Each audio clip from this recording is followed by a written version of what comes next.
Thank you so much. Welcome, Andre. We are Thank so you. thrilled to have you here in LA with us. Very happy to be here. Thanks for the invite. So MAC is a brand that's actually really close to my heart. You guys launched your Viva Glam philanthropic campaign nearly 30 years ago, and you've raised over $500 million globally for people living with or affected by HIV/AIDS. I work with AMFAR, and AMFAR has been a beneficiary of that campaign. MAC was founded in 1984, for the audience, by a beauty salon owner, Frank Angelo, and photographer Frank Toscan, and was acquired in 1994 by the Estee Lauder companies. Running a heritage brand is walking sort of this tenuous line of being true to the DNA of the brand, but simultaneously also spurring evolution to ensure cultural relevance, which is something we just heard about, and appeal to customers' needs today.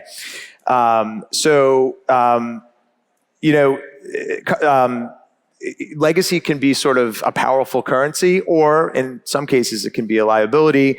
Andre, leading a heritage brand is not for the faint of heart. So what was it about the MAC brand that compelled you to join the brand? Yeah. Well, a few things I'd say. First and foremost, it's just such an incredible brand with a lot of legacy and roots and purpose. As you mentioned, MAC started over 40 years ago, just about 40 years ago. And it was always grounded in this idea of community and helping folks. If you knew Frank and Frank, when I talked to some of the folks who've been around the brand for a very long time, they started the brand because one was a makeup artist. They wanted to do something different. It was all about artistry. But really, they also wanted to help people. And this idea of legacy was just such a powerful thing for MAC. To be part of that really meant something to me as a leader.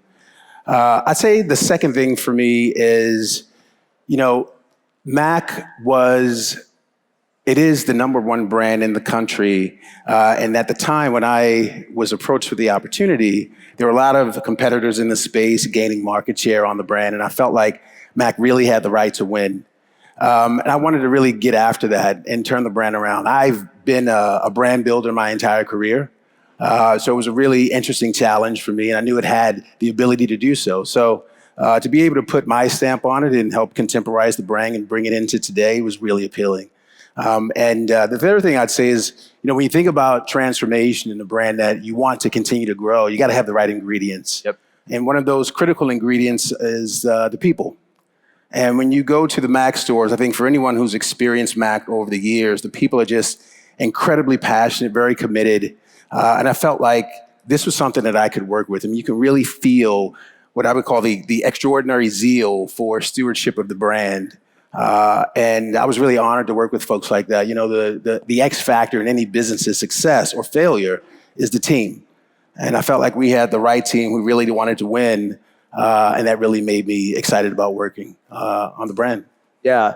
And, MAC was decades ahead as it relates, for our industry, as it relates to inclusion and diversity. One of the intrigues of heritage brands is the history and the stories, but legacy can also be the downfall. Growth requires walking that fine line between past, present, and future. So how do you approach ensuring the brand remains culturally relevant and innovative while at the same time keeping that DNA intact? Yeah. I think the first thing is to make sure that you understand the consumer and keeping a finger on the pulse of what the consumer is looking for. That's first and foremost. So what are their attitudes, behaviors, usage? Is it changing over the course of time? And then you have to take a really good hard look at the brand itself and say, based on my DNA and how I show up, am I still relevant? And we did that work on MAC. And when you think about inclusivity and diversity, you think about sustainability with our Back to MAC program. You think about community, as you talked about Viva Glam, creativity and self-expression. All those things were relevant almost 40 years ago. But I would also argue that they are probably even more relevant today. And the great thing about MAC is society is kind of really just catching up with our mission, which means it's such a powerful brand. It's again, much more relevant today than it's ever been. So we knew we had something to work with. The trick is when you have a brand like that, how do you translate that for the new generation in ways that they actually want to hear it? So we think about that in terms of product innovation. We accelerated and embellished our product innovation process. And if you think about, understanding your different consumer bases, that's something that's important to do. When you think about Gen Z and all that's happening, you have to tweak your portfolio.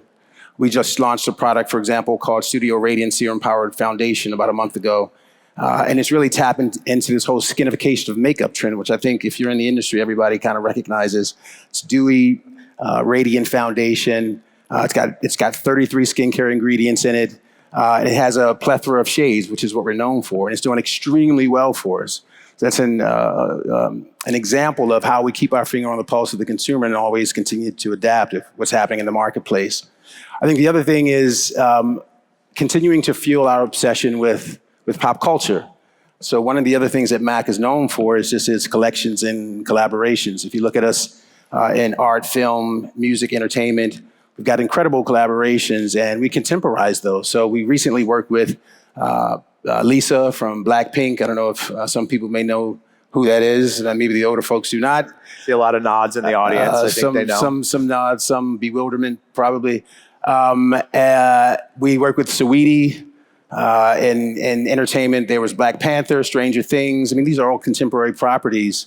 Richard Quinn in fashion, Harris Reed. So many, many more in between. So that's something that we continue to update and continue to go after. And I think that keeps us very, very relevant. The other thing I would say is just, again, leading with purpose. You mentioned the Viva Glam Fund, over $500 million globally contributed to these causes. I mean, that's just incredible. MAC itself has done so much positive change and created so much, so many firsts, I would say, in community over the course of time that really resonates with people. So that's something that doesn't go away. And I think today, especially with what we see going on out there, it's now more important than ever. Yeah, and for the consumer today, it seems like that is an even more important aspect of a brand's DNA than ever before. Yeah. It's always been important, but it's an even more important aspect today. I think so. And I think, there are many brands who recognize that. Sometimes I question their authenticity. Because everyone wants to get after the Gen Z consumer. The professor was just here talking about how important that is to that consumer. But MAC has almost 40 years of doing that. And it comes really from a genuine place. I talked about Frank and Frank. When you talk about the folks who started with them on day one, they would tell you that they had friends who were dying from HIV/AIDS. I mean, for them, it was a critical mission. This wasn't something that they were attaching to the brand because it was the thing to do in the moment. They literally had friends that they were dying, and they said, we got to do something.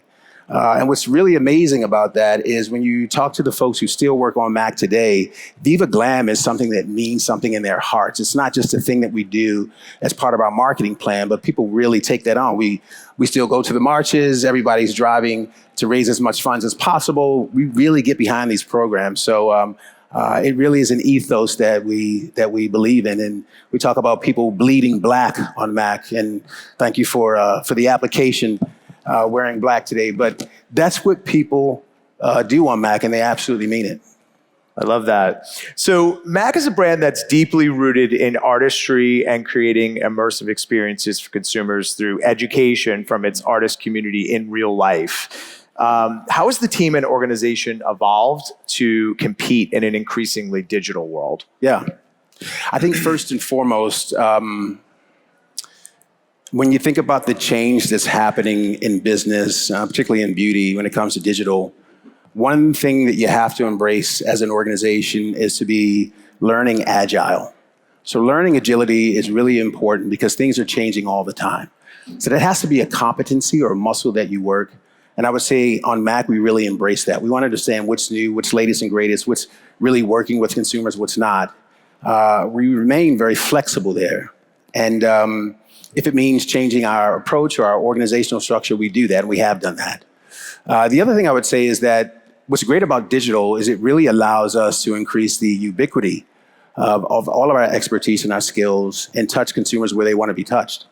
So if you think about e-commerce as an example, we're always updating our user experience. We've got incredible tools online from virtual try-on, which is really, really important, If you're someone trying to experiment with our brand and you want to do it online, we can do that for you. We just launched a foundation finder where you can put pretty much any foundation into that tool, and we'll show you the corresponding MAC match.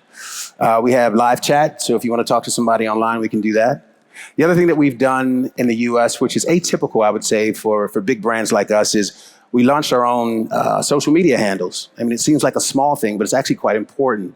So we have a global team that has a Mac global handle with many, many followers. But it was really important for us to establish a relationship with our consumers in our own home market, because social media is a local conversation. It's not a global conversation.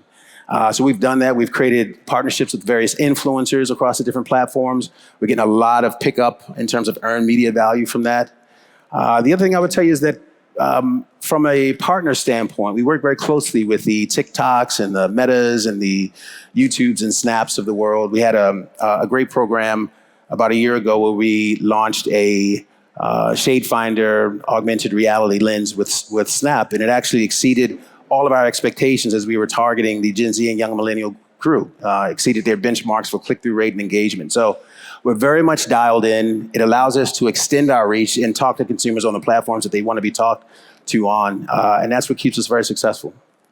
So in addition to the evolution of the digital world, we've also seen a real evolution in the brick and mortar world as well. Yeah. Mac stores are amongst the best. They have some of the best experiences in the world. How has the Mac in-store experience evolved? Yeah, what I would tell you, first and foremost, for those of you who do not know, Mac is sold in, we have our own freestanding stores. We have department stores. We're also in specialty multi. And we have e-commerce. So we're in all the channels. One thing that's important for us, one of the things that we always strive for, is to be where the consumer is.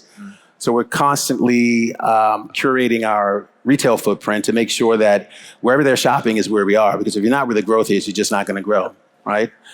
So that's first and foremost. Secondly, I would say that one of the dynamics of the pandemic is that it really affected consumer shopping behavior. So there was a massive shift to e-commerce, everybody knows.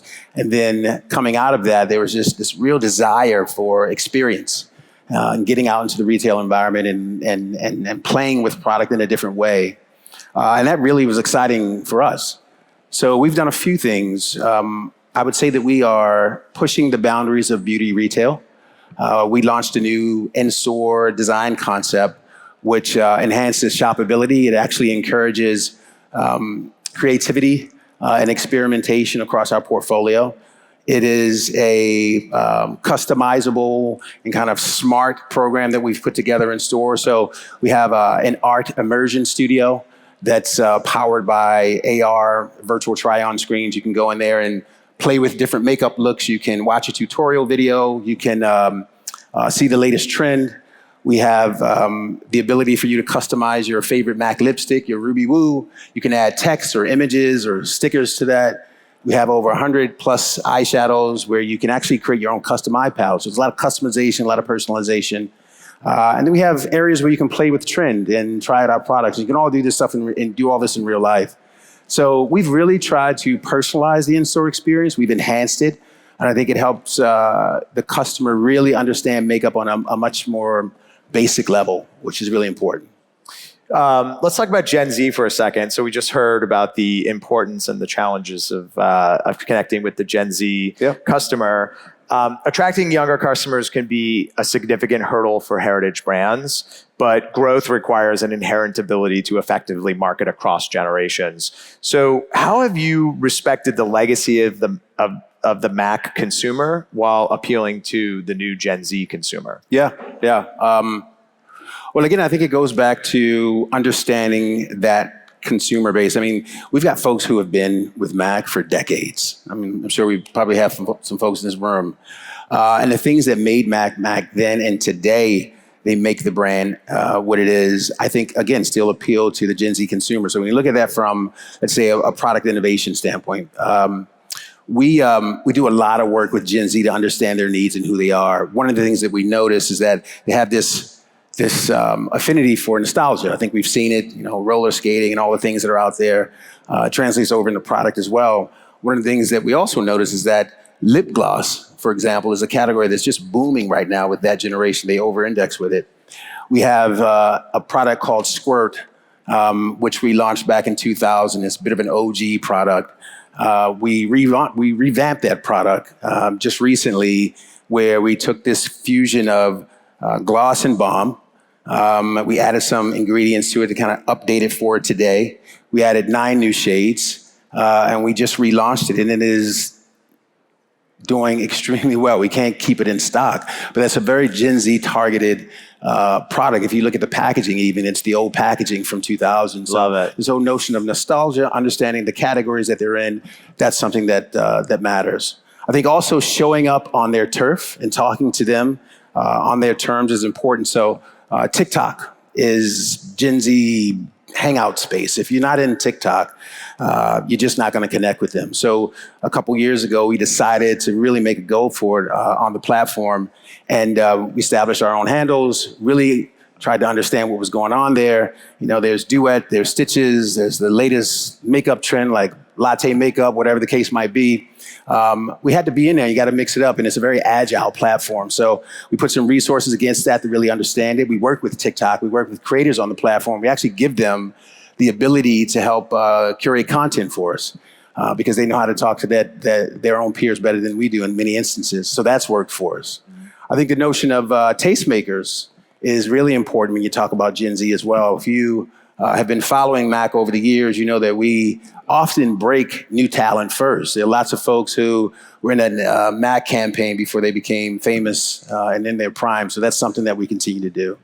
And I would say the other thing is, again, being the most diverse and inclusive beauty brand probably on the planet really matters to this generation. Gen Z is the most racially and ethnically diverse generation ever in the States.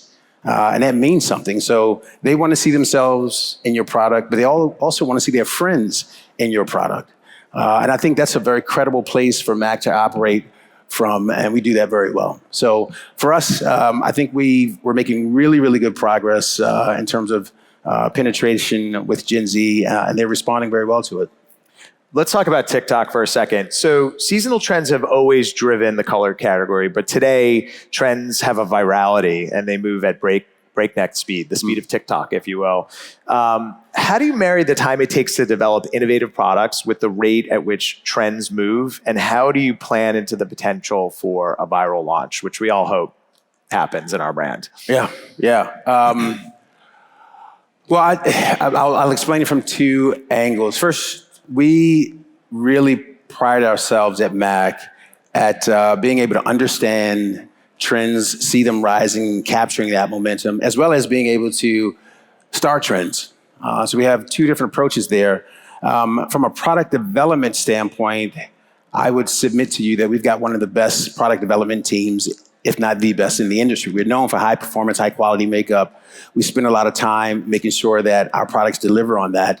But we're also looking to truncate all the time the product development process and timeline. So that's a constant kind of Kaizen approach to what we do. We always want to make sure that we get to market faster and faster. We know the consumer wants that. We know that this is a very promiscuous industry in terms of innovation. People are on to the next shiny thing. So we spend a lot of time and a lot of budget to do those things. The other way we approach it, though, is we have a global trend team that uses a mix of math and magic, always scouring the internet and search terms and social media conversations to see what's bubbling up, what's going to be important. And we actually predicted this trend that happened. So there was I don't know if you guys remember the soft goth glamour look. So in spring, summer 23 runway, and then 2022 Met Gala, this was a look. And this was something that we anticipated, we saw coming. At the same time, right after that, Netflix launched the show Wednesday, which was a huge hit. And because we have so many tentacles in so many different industries, art, music, fashion, we're right there when these things are happening. And we work with the lead makeup artist on the show who wanted to create this soft goth look for the main character. And she used MAC lip pencil and Night Moth. And we saw this happening. Fans jumped on it. They recreated the look. We were able to mobilize our supply chain and artists in the stores, and we got after it. So we have the ability to commercialize these things very quickly. And it's because we have such an expansive network of eyes and ears all over the place looking at these things constantly. So that's one of the benefits of being the #1 makeup brand in the country. Well, as the #1 prestige makeup brand in the country, what excites you about the beauty industry for the future? A lot of things, actually. So first of all, I'm excited that people are back into makeup. That wasn't the case during the pandemic. I think we all know that the category was really taking a dive. But coming out of that, people really wanted to experiment and be more creative and express themselves. So we were right there waiting for them, and we're seeing that robustness in the category. So that's one. I get excited about the notion of diversity and inclusion being more front and center in the category. You're seeing it everywhere. You're seeing it in the trade. You're seeing it in the offerings. You're seeing it in the way the creative is done. And I think it's actually a really, really good thing for the industry. It's really driving a lot of innovation and people looking at this category very differently. So I think that's exciting, and we're right there for it because we are MAC, and that's who we've always been.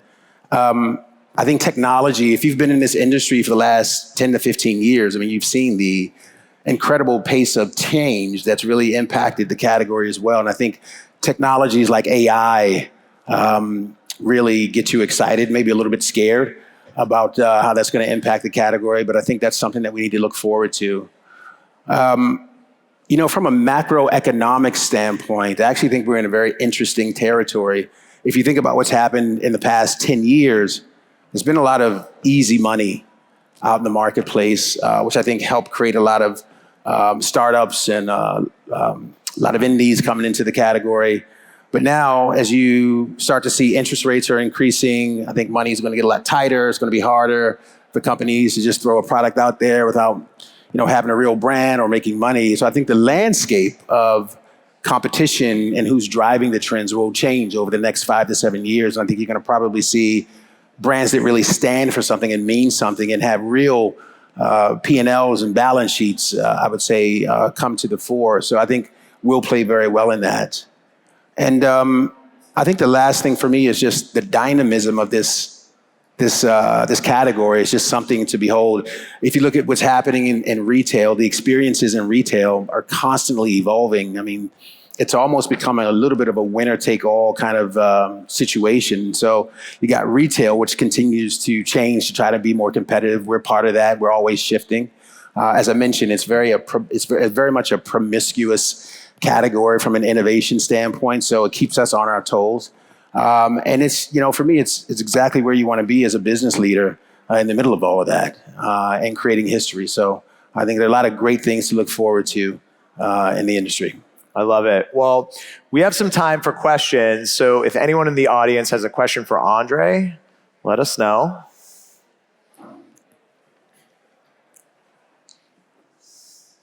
Everyone is shy.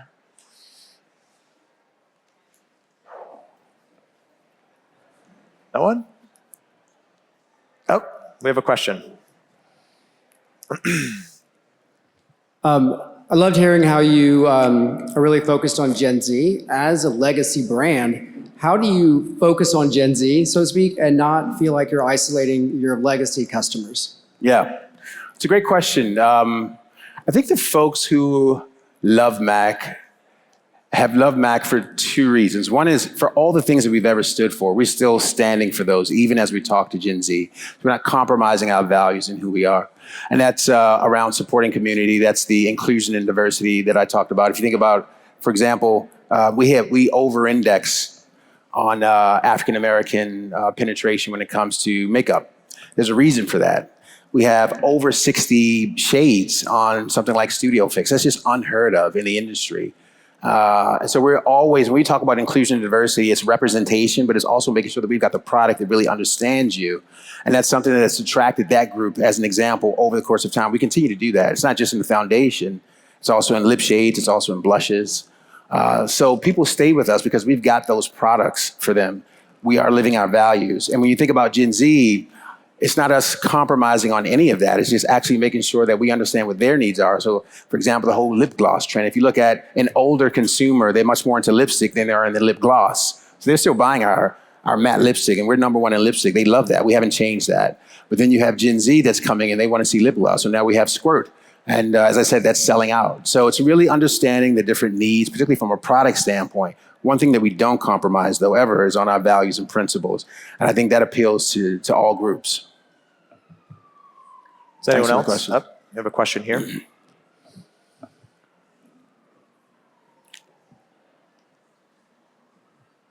Thank you so much, Andre. It's wonderful to hear from you. I just had a question about virtual reality. Yeah. So I've been obsessed with your try-on tool for quite a while.